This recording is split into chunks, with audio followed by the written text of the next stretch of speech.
Hello everyone, you all are welcome in our today's IT session. Our today's topic is network security concern. So what is network security concern?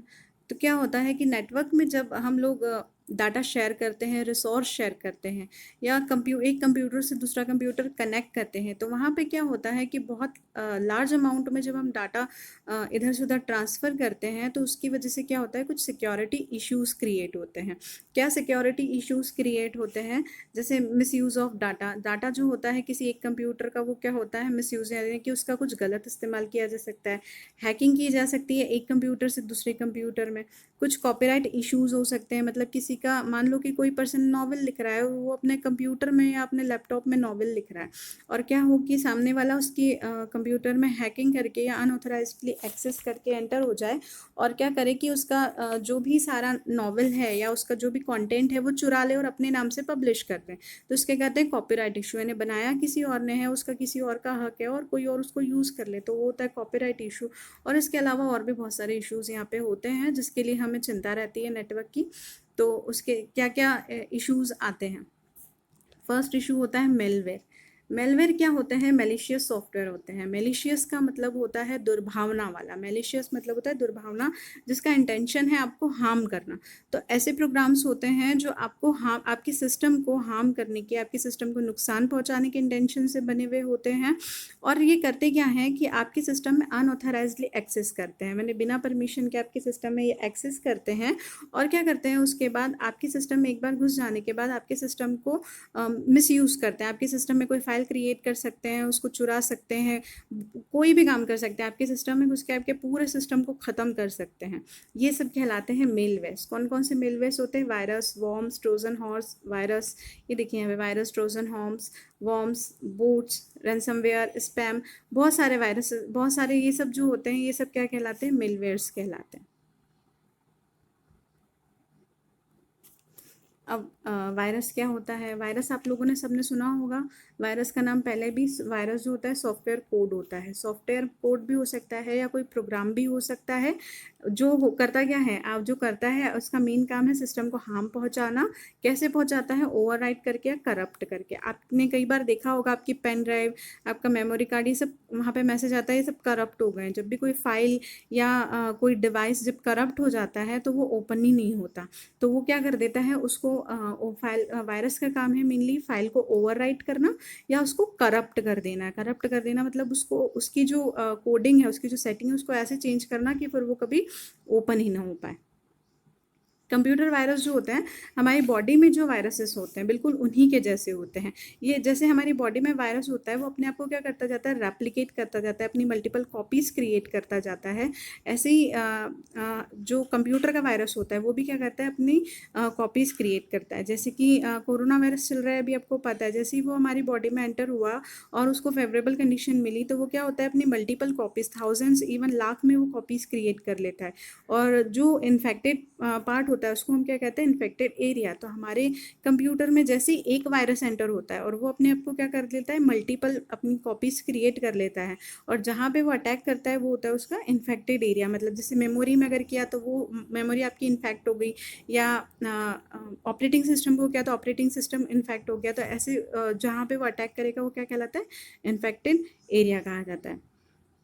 जो viruses होते हैं वो boot sector जो होते हैं, boot files को या boot sector को, फाइल तो आप नॉर्मली समझते हैं, बूट सेक्टर वो होता है बूटिंग प्रोसेस जो होती है, आपकी कंप्यूटर की इनिशलाइजिंग प्रोसेस होती है। जब कंप्यूटर आपका इनिशलाइज होता है उसको कहते हैं बूटिंग की प्रोसेस। तो उसको भी ये करप्ट कर सकता है वायरस। वायरस की वजह से क्या होता है? सिस्टम जो होता है वो स्लो डाउन हो जाता है। सिस्टम जो है वो धीरे धीरे चलेगा या फिर चलना बंद कर देगा, स्टॉप हो जाएगा, आपका सिस्टम चलेगा ही नहीं। वायरस जो होता है किन किन कैटेगरीज में बताया है? बूट सेक्टर वायरस हो सकता है, फाइल इन्फेक्टर वायरस हो सकता है, या फिर मैक्रो वायरसेस हो सकता है। बूट सेक्टर जो वायरस होता है वो किसको अफेक्ट करता है? बूट रिकॉर्ड को। फिर से बताती हूँ, बूट सेक्टर वायरस क्या होता है कि बूटिंग की जो प्रोसेस है, यानी आपकी कंप्यूटर को इनिशलाइज करने की जो प्रोसेस है, वो प्रोसेस रन कैसे कर रही होती है? जैसे ही आपने कंप्यूटर को क्या किया? स्विच ऑफ किया। तो आपका जो हमारा जो ऑपरेटिंग सिस्टम होता है वो स्लीपिंग मोड में चला जाता है। स्लीपिंग मोड का मतलब क्या होता है, वो सो गया है, यानी कि वो सेकेंडरी मेमोरी में है। तो जैसे ही हम कंप्यूटर को अगेन स्टार्ट करते हैं तो क्या होता है, वो स्लीपिंग जो ऑपरेटिंग सिस्टम रहता है वो सेकेंडरी मेमोरी से मेन मेमोरी में ट्रांसफ़र होता है। किससे कहाँ ट्रांसफ़र होता है, सेकेंडरी मेमोरी से मेन मेमोरी में उसका ट्रांसफ़र होता है। ये प्रोसेस होती है बूट की प्रोसेस। जब आपको बहुत सारी लाइंस लिखी हुई आती हैं या फिर लिखा आता है स्टार्ट F1 टू परफॉर्म, तो इसमें क्या होता है, ये सब प्रोसेस है, बूटिंग की प्रोसेस होती है। अब इस बूटिंग की प्रोसेस को ही वो रोक देता है ना। कैसे रोक देता है कि वो क्या करता है, जो वायरसेस होते हैं वो क्या करते हैं कि जो हमारा ऑपरेटिंग सिस्टम है, जो हमारी डिस्क है, उसके साथ जो हमारा डिस्क एरिया होता है, डिस्क एरिया के साथ जाके क्या हो जाता है, वो वहाँ पे एम्बेडेड हो जाता है। ये लिखा है एम्बेडेड। एम्बेडेड का मतलब होता है जुड़ जाना, उसके साथ जाके जुड़ जाता है। और जब उसके साथ जाके जुड़ जाता है और फिर क्या हो जाता है, एक्टिव हो जाता है। जैसे ही डिस्क ड्राइव आपने स्टार्ट किया, जैसे ही सीपीयू का बटन ऑन हुआ, तो वो वायरस कहाँ बैठा हुआ है, वो वायरस बैठा हुआ है डिस्क पे। तो जैसे ही सीपीयू का बटन ऑन हुआ तो डिस्क में जो वायरस है वो भी स्टार्ट होगा ऑपरेटिंग सिस्टम के साथ साथ। तो क्या करेगा, वो आपके ऑपरेटिंग सिस्टम को सेकेंडरी मेमोरी से मेन मेमोरी में ट्रांसफर ही नहीं होने देगा। उनकी ट्रांसफरिंग क्या कर देगा, कैंसिल कर देगा। तो आपका सिस्टम इंस्टॉल नहीं हो पाता, उसकी वजह से सिस्टम ऑन नहीं हो पाता, सॉरी, सिस्टम आपका ऑन नहीं हो पाता है। आपका ऑपरेटिंग सिस्टम सेकेंडरी मेमोरी से मेन मेमोरी में ट्रांसफ़र ही नहीं हो पाता। इसका जो एग्जांपल है वो है ये माइकल एंजेलो वायरस। इसका नाम है माइकल एंजेलो वायरस। ऐसा मतलब इस नाम का एक वायरस आया था जिसने क्या किया, बूटिंग की प्रोसेस को बहुत अफेक्ट करता है। बूटिंग ही ख़त्म कर देता है। बूटिंग ख़त्म तो सिस्टम ही चालू नहीं होगा। फिर सेकेंड है हमारा file infector virus. File infector मतलब नाम से समझ में आ रहा है किसको इन्फेक्ट करेगा, फाइल को इन्फेक्ट करेगा। कैसे करेगा, अपने आप को अटैच कर लेता है फाइल के साथ, है ना। और किन फाइल्स के साथ अटैच करता है, एग्जीक्यूटेबल फाइल्स के साथ। आपने सुना होगा नाम .exe फाइल्स होती हैं। ये .exe फाइल्स एग्जीक्यूटेबल्स फाइल्स होती हैं। जैसे आप MS वर्ड की या MS एक्सेल की फाइल स्टोर करते हैं, ये वो फाइल्स नहीं हैं। .exe फाइल एग्जीक्यूटेबल फाइल्स होती हैं। जब आप कोई सॉफ्टवेयर डाउनलोड करते हो ना तो उनके साथ आती हैं ये फाइल्स। तो exe फाइल्स के साथ ये अपने आप को अटैच कर लेता है। फिर क्या करता है, उसका जो भी कोड होता है उसके साथ जाके अपेंड हो जाता है। अप एंड का मतलब होता है, अपेंडिंग का मतलब होता है एंड में जाके ऐड होना। तो जब जहाँ उसका कोड खत्म हुआ ये अपने आप को ऐड कर देता है। और ऐड करने से क्या होता है, ओवर राइटिंग हो जाता है। और उससे क्या होती है, फाइल या तो आपकी करप्ट हो जाएगी या आपकी फाइल वो ओपन ही नहीं होगी। रोमियो और जूलियट इसका एग्जाम्पल है। रोमियो और जूलियट नाम का एक ऐसा वायरस मार्केट में ऑलरेडी प्रेजेंट है जो फाइल को क्या करता है, इन्फेक्ट करता है। उसका नाम है रोमियो एंड जूलियट। नेक्स्ट है मैक्रोवायरस। मैक्रोवायरस का क्या काम होता है, अपने आप को डॉक्यूमेंट के साथ एम्बेडेड करता है। डॉक्यूमेंट मतलब MS वर्ड की कोई फाइल हो गई, MS एक्सेल हो गया, कोई भी आपका डॉक्यूमेंट जो होता है उसके साथ ये एम्बेडेड होता है। ये भी एग्जीक्यूटेबल फाइल्स जो होती हैं उनके साथ भी एम्बेडेड हो जाता है, उनके साथ भी जुड़ जाता है। आता कहाँ से है, ईमेल से आता है। ईमेल अटैचमेंट जो होते हैं हमारे ईमेल के थ्रू मैक्रोवायरस जो है हमारे सिस्टम में क्या करता है, एंट्री करता है। व्हेन अटैचमेंट इज ओपन, जैसे ही हमने अटैचमेंट ओपन किया, वायरस क्या करता है, अपनी फंक्शनिंग स्टार्ट कर देता है। जैसे आपको कहीं से ईमेल आया और आपने उसको ओपन कर दिया तो वो वायरस क्या करेगा, अपनी फंक्शनिंग स्टार्ट कर देगा। मतलब फंक्शनिंग क्या हो सकती है, कुछ भी हो सकती है। फाइल को डिलीट करना हो सकता है, कोई फाइल क्रिएट करना हो सकता है, ओवरराइट करना हो सकता है, किसी फाइल को चोरी करना हो सकता है, कोई भी चीज़ इसमें इंक्लूड हो सकती है। कोई भी फंक्शन वो परफॉर्म करने के लिए जो भी आया है वो वायरस, जैसे ही आपने ईमेल अटैचमेंट ओपन किया वो वायरस अपनी फंक्शनिंग स्टार्ट कर देता है। और उसके साथ साथ क्या करता है, उसके साथ साथ क्या करता है, फॉरवर्ड होता जाता है। किसको, अदर्स को। कौन, जो आपके ईमेल आईडी में अपने आप अपीयर हैं। आपकी ईमेल आईडी में एड्रेस अपने आप अपीयर होते हैं। आपने जिन जिन को मेल भेजा है या जो आपके जीमेल या फेसबुक पे आपकी फ्रेंड है, फेसबुक की आईडी आपने इसी जीमेल अकाउंट से बनाई है तो वो सब आपके फ्रेंड्स हैं। तो क्या होता है कि जीमेल आईडी में हमारे जो एड्रेस बुक होती है उसमें वो क्या होता है, अपने आप क्या होता है, उन लोगों को खुद ही फॉरवर्ड होता है आपके नाम से। आप उसको फॉरवर्ड नहीं करते, लेकिन सामने वाले के पास जब वो जाता है तो वो आपके नाम से जाता है। उसको लगता है कि आपने कोई मेल भेजा है तो वो उसको ओपन करता है और उसके सिस्टम में भी वो वायरस एंटर हो जाता है। इसका जो एग्जाम्पल है वो है मेलिसा। मेलिसा इसका एग्जाम्पल है, जिसने जो अपने आप को क्या करता है, डॉक्यूमेंट्स अटैच कर लेता है। जैसे कोई माइक्रोसॉफ्ट वर्ड डॉक्यूमेंट हुआ, ईमेल के साथ अटैच हो जाता है।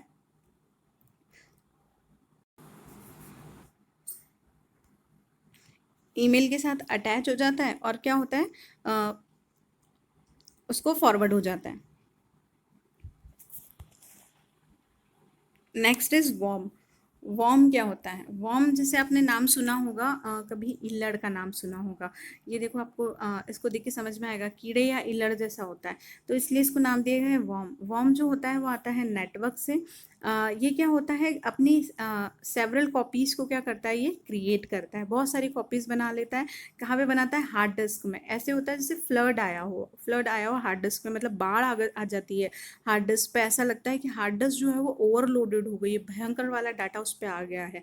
तो जैसे ही कोई वॉर्म रिसीव्ड होता है as an email attachment, email जो वॉर्म होता है वो भी ईमेल अटैचमेंट से आता है। और जैसे कि मैक्रोवायरस था, ऑटोमेटिकली ये भी अपने आप को क्या करता है, फॉरवर्ड कर देता है जितने भी रेसिपेंट्स होते हैं उनको। आपकी एड्रेस बुक से, आपके एड्रेस बुक में जितने भी रेसिपेंट्स हैं उन सबको अपने आप फॉरवर्ड हो जाता है।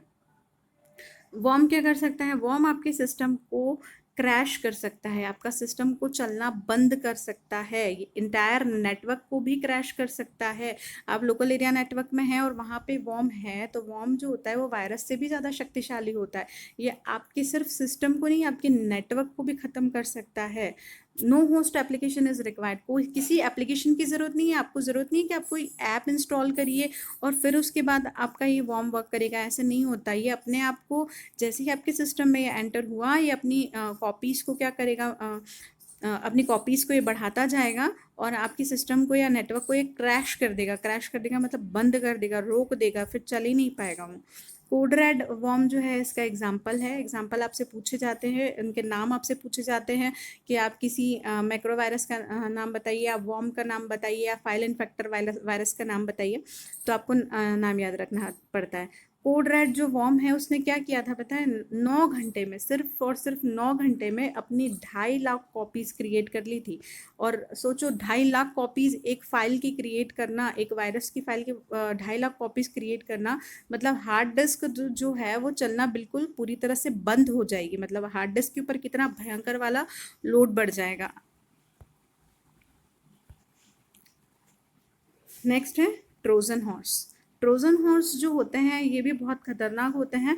ये दिखती हैं आपको एक डिज़ायरेबल एप्लीकेशन, डिज़ायरेबल या फिर यूज़फुल, आपको लगता है बहुत काम की चीज़ है, आपको देख के ऐसे ही लगेगा बहुत काम का ऐप है, बहुत काम की चीज़ है, लेकिन एक्चुअली ये आपके सिस्टम को हार्म पहुंचाने के लिए होता है। ट्रोजन हॉर्स जो होता है ये भी अपने आप को किसी भी एप्लीकेशन के साथ अटैच कर सकता है। जैसे कि आप जनरली गेम डाउनलोड करते हैं इंटरनेट से, बहुत सारे लोग इंटरनेट पे गेम खेलते भी हैं और इंटरनेट से गेम अपने सिस्टम में डाउनलोड करते भी हैं। तो ट्रोजन हॉर्स जनरली गेम के साथ आता है, इसीलिए इसका नाम ऐसा रखा गया है, क्योंकि जनरली किसके साथ आता है? गेम के साथ आपके कंप्यूटर में एंटर होता है और एग्जीक्यूटेबल्स फाइल्स को क्या कर देता है, ये जो भी एग्जीक्यूटेबल फाइल आती है ना, .exe फाइल्स, आप गेम इंस्टॉल करेंगे तो .exe फाइल आपके सिस्टम में आएंगी, तो exe फाइल के साथ ये एंटर हो जाएगा और क्या बना लेगा, अपना एक बैकडोर बना लेगा। और बैकडोर मीन्स रास्ता, किसके लिए रास्ता बन गया? हैकर के लिए। हैकर आपके सिस्टम में बहुत इजीली अब एंटर कर सकता है, आपकी सारी सिस्टम की जो एक्टिविटीज़ होंगी वो सब क्या कर सकता है, परफॉर्म कर सकता है। आपके सिस्टम पे वो मॉनिटरिंग करेगा, वहीं से वो नज़र रखेगा आप अपने सिस्टम पे क्या कर रहे हैं, कैसे कर रहे हैं। तो ये ट्रोजन हॉर्स जो होता है वो किससे जनरली आता है? जनरली जो गेम होते हैं इंटरनेट से, उनसे ये ट्रांसमिट होता है। ये क्या कर सकता है, जैसे कोई हैकर जो है आपके सिस्टम में एंटर हुआ, अभी क्या करेगा, जो जो इन्फेक्टेड एरिया है आपका सिस्टम का उसको इफेक्ट डालेगा। जैसे 1990s में हुआ था, क्या हुआ था 1990s में? एक Sub7 नाम का, नाम आपको याद रखना है, ये Sub7 नाम का एक ट्रोजन हॉर्स क्रिएट हुआ था। उसने क्या किया कि जो हमारा इंटरनेट एक्सप्लोरर और गूगल क्रोम जो हमारे ब्राउज़र्स हैं, ये जब नए नए अर्लियर ये लॉन्च हुए थे तो इनमें कुछ सिक्योरिटी फ्लॉज थे। ऑब्वियसली कोई चीज़ जब नई नई लॉन्च होती है, कोई सिस्टम या सिस्टम ऐप या कोई भी सॉफ्टवेयर जब नया लॉन्च होता है तो उसमें कुछ फ्लॉज होते हैं, कुछ कमियां होती हैं। तो ऐसे सिक्योरिटी फ्लॉज की का उसने फ़ायदा उठाया और फ़ायदा उठा के क्या किया, इलीगली उसके होस्ट कंप्यूटर को एक्सेस करने लगा। यानी जो भी लोग इंटरनेट एक्सप्लोरर या क्रोम के थ्रू अपना इंटरनेट एक्सेस करते थे, ये वाला जो ट्रोजन हॉर्स था ये क्या करता था, उन पर अटैक करता था। यानी कि जो भी गेम है या जो भी .exe फाइल्स है उनके ज़रिए उनके कंप्यूटर में एंटर हो जाता था, और एंटर हो जाने के बाद क्या करता था कि इलीगली अब उनका जो वर्क है वो परफॉर्म करता था। एक बार अगर वो कंप्यूटर में आ गया है तो वो कुछ भी कर सकता है, कोई डाटा कहीं से उठा के ट्रांसमिट कर देगा, किसी को भी कोई भी डाटा ट्रांसमिट कर देगा, फाइलों के नाम चेंज कर देगा, आपकी फाइल को डिस्ट्रॉय कर देगा, आपकी फाइल को डिलीट कर देगा, और आपसे वो पूछेगा भी नहीं ये सब करने से पहले। तो इस तरह से ट्रोजन हॉर्स जो है वो हमारे सिस्टम को नुकसान पहुंचाता है। नेक्स्ट है स्पैम। स्पैम का आपने बहुत नाम सुना होगा, जो लोग आप लोग सभी जीमेल यूज़ करते हैं आपको बहुत अच्छे से पता होगा। स्पैम फोल्डर वहाँ पे अब अलग से बनने लगा है। जीमेल ने अपनी सिक्योरिटी के लिए एक स्पैम फोल्डर बना दिया है फ़िल्टर डाल के।